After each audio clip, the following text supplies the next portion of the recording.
get to do Q&A with the crowd? You want to do that? Yeah, why not? Where we at? Is that a will you I know you marry want him to me marry too? you, but you have a real question, right? Was that going to be your question? Let me You got a see real that. question, right? Throw me the T-shirt. Let me see.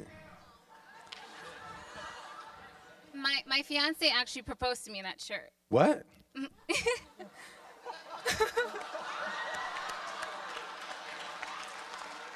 Where? Where is he at? He's in Texas. Oh, shit. You know what that means. So I'm a huge We got a fan. party tonight. You might have to come through, Texas. Please. Wait, what are you saying? Sorry. All right, so I'm a huge fan. I haven't heard the album yet. I'm Okay, still thank waiting you. on it. That's good. Wait on it. Yes.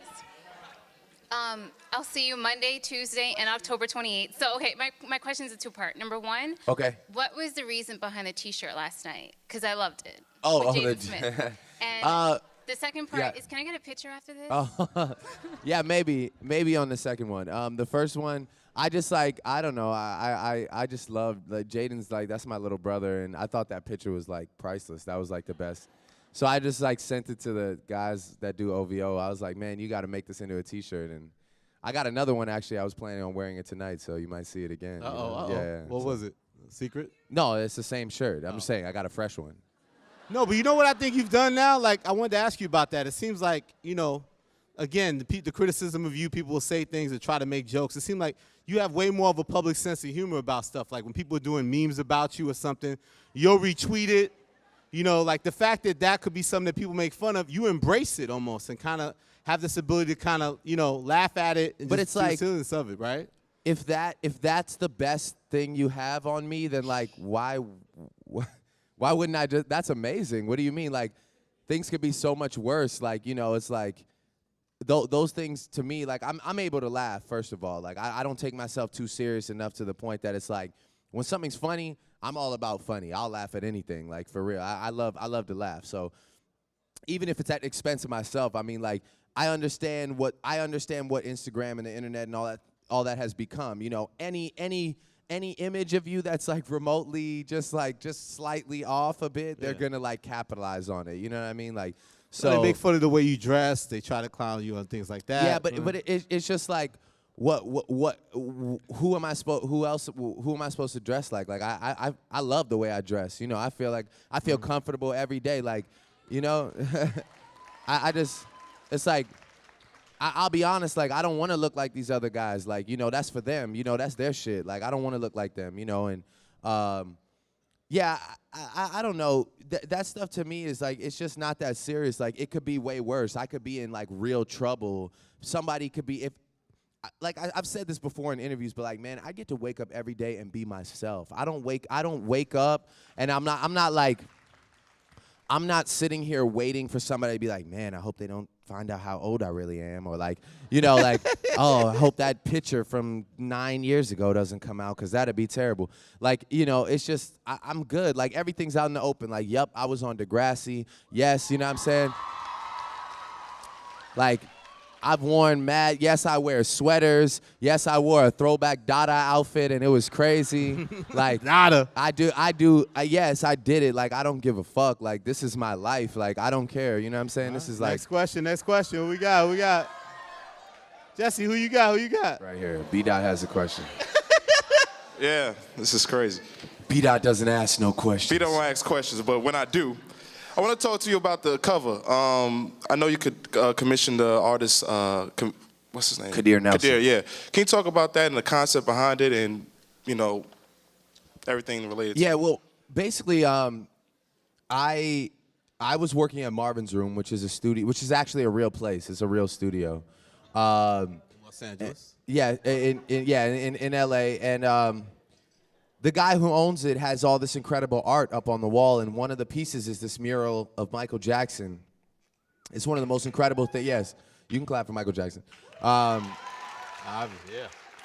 And it's one of the best pieces that I've ever seen. I mean, it's humongous, and it's got so much detail, and he's so. I mean, I fell in love with this piece. I thought it was great, and I asked him who did it, and then he told me this guy Kadir Nelson, and then there was this other painting of Marvin Gaye. And he's sort of like, it's like a very long body shape, and he's sort of like, it's an incredible piece again. And I was like, oh man, who did this one? And he was like, Kadir Nelson. And so I asked him like, yo, is this guy still alive? Like, is he like, and I like eased my way into asking him if he felt like Kadir would do my album cover. And I didn't know how it would go, you know. I didn't know if he'd even be interested. I mean, he seems to like be, you know, a very well, him and like Kehinde Wiley, and there's a couple other people that are like extremely established artists that do that sort of like, I guess for lack of a better term, it's like that sort of like, you know, black art. That's so racist, sorry, I don't know. But it's like, Edit. you know, they're like very famous black painters that do, you know, black people. I don't know, whatever. You know what I mean. Anyway, so yeah, I just loved it because as amazing as it was almost like that painting that you'd see like at your like grandma's house in like the South or something. You know, it just had that like that feeling to it, that soul to it. And Kadir had this piece called Clean Cotton, which was an image of like a slave sitting in the field cleaning cotton, and it was just so painful. And I was like, man, it had a blue sky behind it. I was like, I love this image so much. And so I called him, and he said he was willing to come and meet me, and we hung out for 3 days. We went to the NBA Finals together, actually, which was really cool. And that was, you know, he sent me back these album covers, and it was like the most incredible thing in the world, man, to have like a real piece of art. And when you go buy that album, like that's a real painting, you know, that painting will exist. And I hope one day I hope I'll do enough in my career that the value of that painting will grow to be like millions and millions or something, you know, like the original one. But even if it's not, it's at my house, you know what I mean? So In possession yeah. of Aubrey Drake. But yeah, that was kind of the gist of it, so. We got. Okay, so if you could do a collaboration with anyone dead or alive, who would it be? Dead or alive, Jesus, Michael Jackson.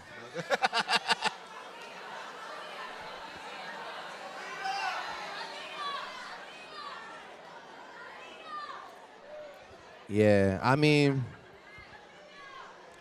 All right, yeah, let the man answer the question.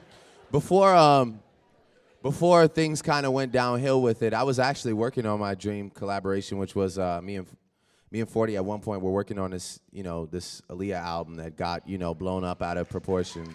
But there are records that exist with me and Aaliyah that nobody have ever heard, and they're really good.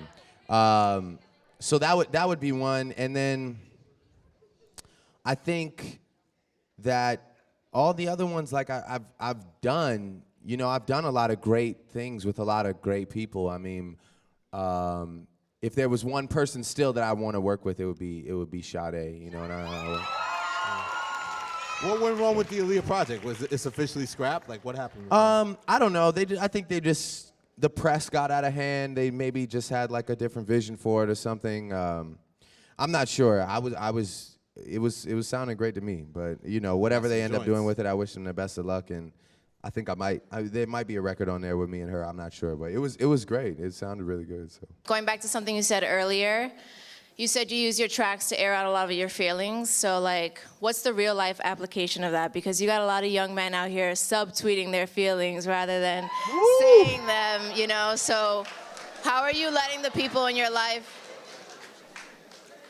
How are you letting the people in your life know these things, you know, before you get them on a track, or? I mean, what's that process like? I feel like. I think first of all, just for anybody that like, Twitter isn't real, by the way.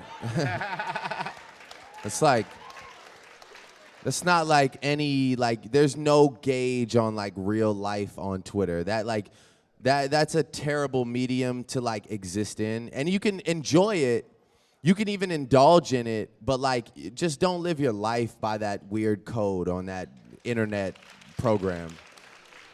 So if there's something for you to express, it has to be your own thing. Like, I don't know what you like to do. Maybe you like to like do yo-yos, and yo-yo is your self-expression.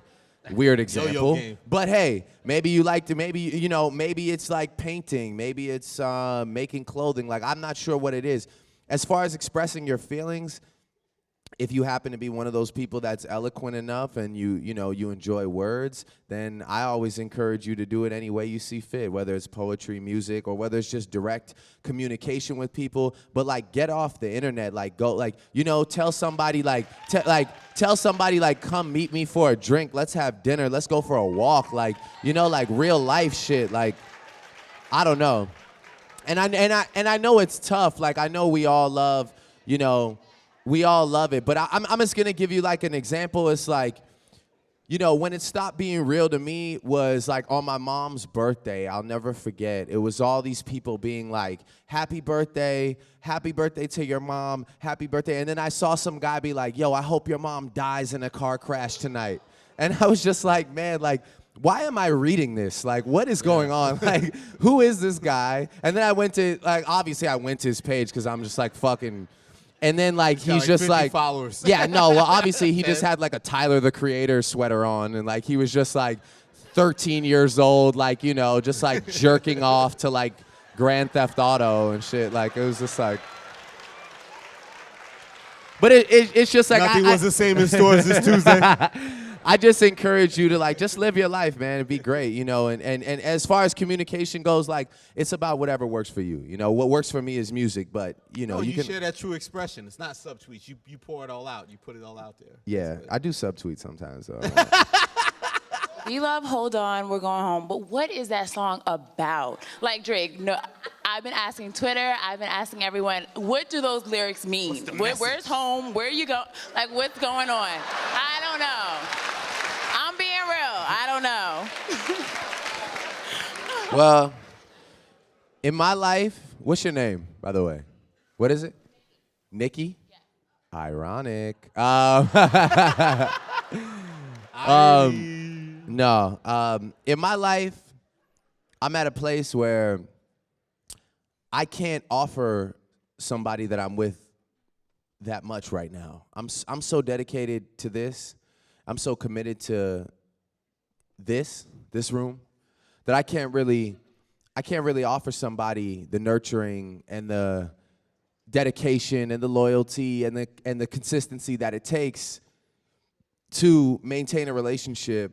Or, I can build with you, but I don't know if I can give you what, somebody that's not in my position can give you. So for me, what that hook means is like, just hold on. We're going home. Just give me a second. I'll be there soon. And then, a lot of it for me is also the juxtaposition from the female perspective is just like the line that sticks out to me the most is like, you're a good girl and you know it. You act so different around me. I don't know why everybody, there's something to be said for seeing potential. I've seen potential. Those are all my best friends in the world right there. I've seen potential in women that they've told me are no good.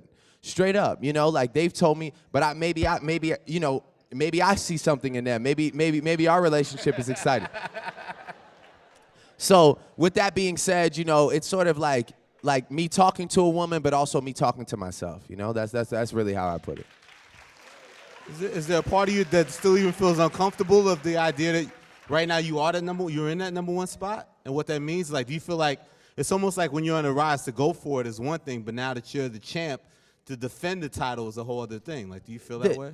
It's just like, I don't care about I don't want number one spots. It's just like, 4 or 5 weeks ago, there was another guy that was not in the number one spot according to the entire world. And then next week, 2 weeks from now, when somebody else does it, all these discussions about, like I said, number ones and classics, and I don't care. I just want to make good music, and I just want you to enjoy it. And as long as we have that relationship for the duration of this career, I'm good. Like, I don't need to, like, I don't, And maybe that's why people say I'm there, because I disconnect from it. My uncle always told me something early in my life which stuck with me, which is that while you're on the journey, you have to disconnect from the end goal. Because if you're just focused on some end goal, then you might get there, But it'll be hard to progress past that because you're so focused on that one destination that it's like, you maybe forget everything in between, and maybe you could have done more in between. He always told me, like, just be here right now, live right now, and do the best you can right now. Don't worry about what that end goal is. It's great to have goals, it's great to have dreams, but it's just like you get too attached to it, and sometimes it could be a self-destructive thing. So, I mean, I just kind of try and progress as much as I can, like right now. On your previous albums, you studied Nas and Andre 3000 to gain inspiration. Was there any artist or rapper that you studied or listened to in order to gain inspiration for Nothing Was the Same? I was more probably listening to music that nobody was listening to. Yeah, but like. One of the most important like connections and relationships in my life is my manager and one of my best friends, and his name is Oliver, and he's always and you could clap for him, please. Oliver, yes. Because he's always silently dictated a lot of the decisions that I've made.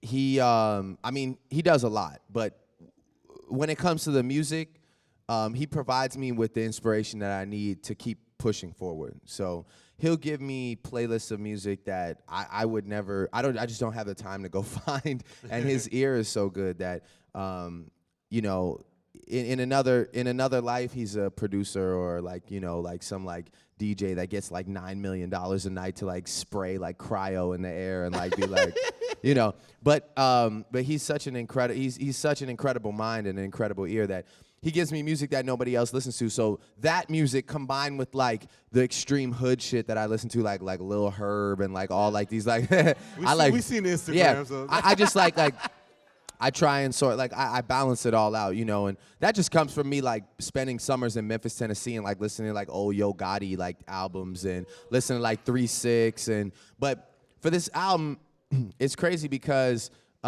When I did Wu-Tang Forever, all these Wu-Tang references started like pouring in. It was crazy. Like, I had the Capadonna line, and then Capadonna like called in and did the ad lib, and then Timberland had the sort of cream hook, and so it was. I liked it because it was a consistent thread. Not that I was trying to make like some Wu-Tang tribute album or something, but like it just made it consistent. So.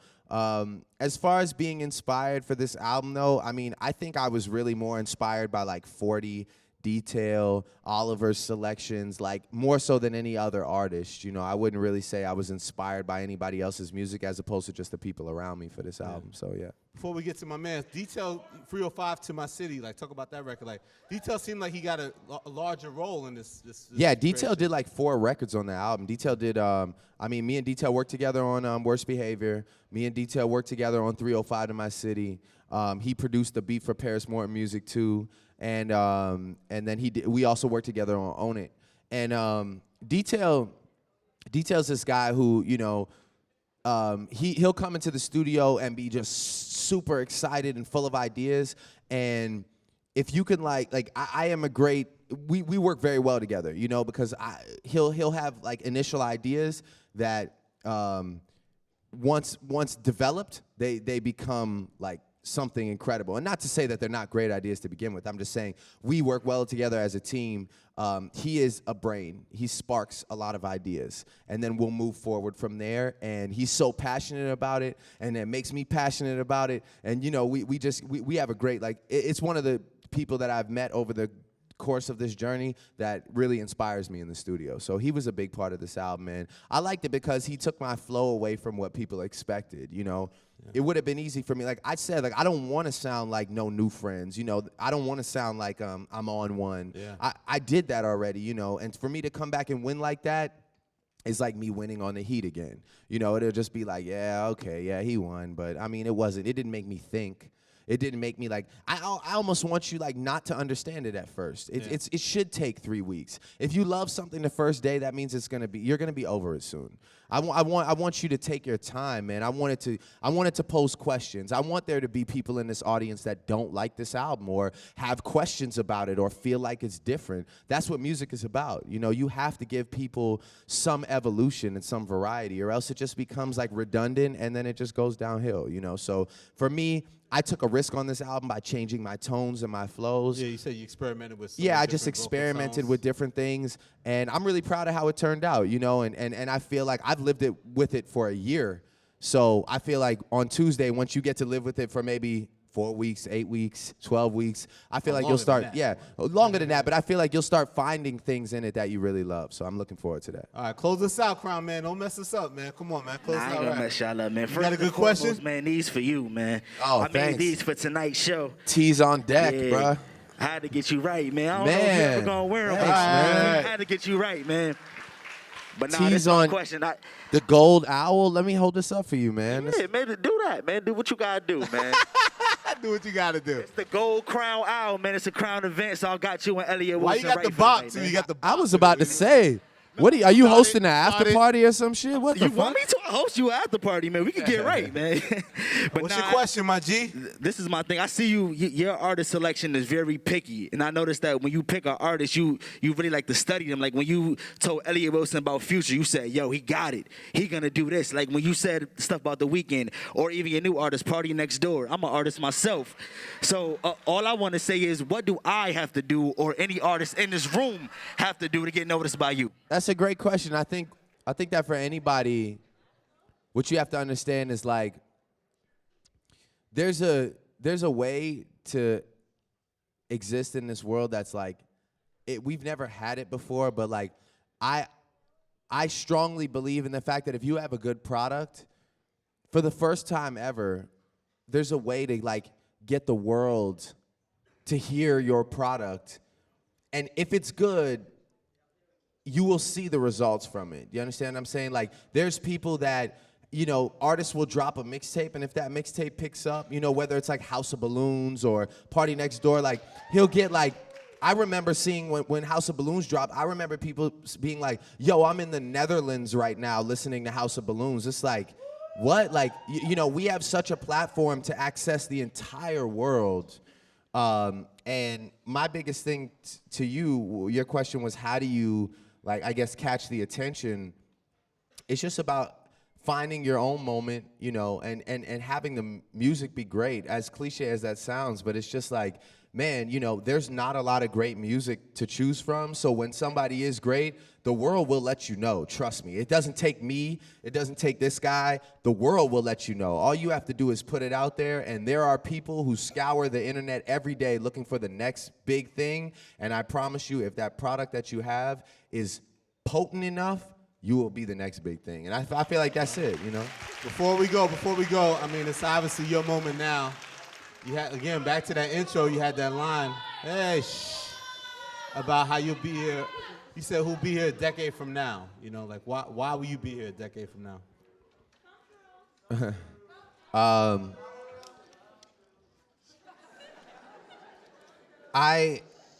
Shut the fuck up. Thanks.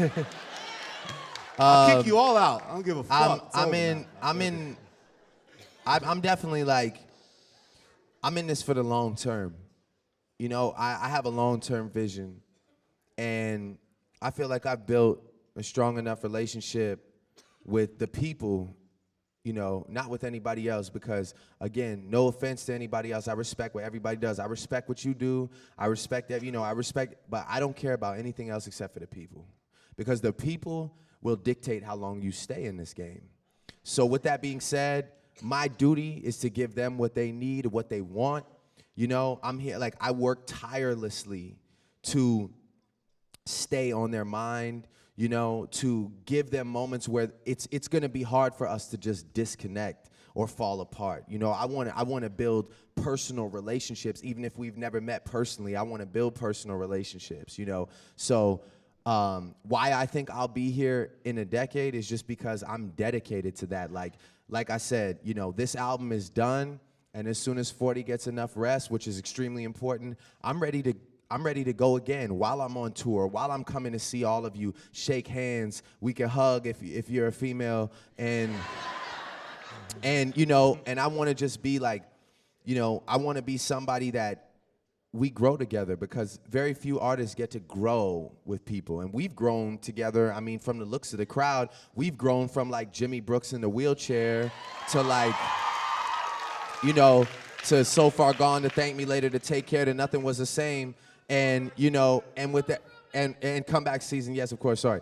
And with that being said, you know, I feel like we have so much more growing to do, and I don't even know if 10 years covers it, because you know I'm about to start acting. I'm about to, you know, it's just like so.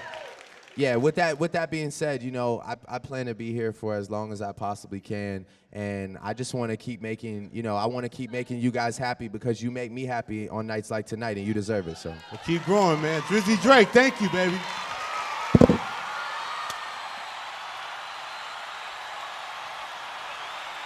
Everything was crisp. It was good.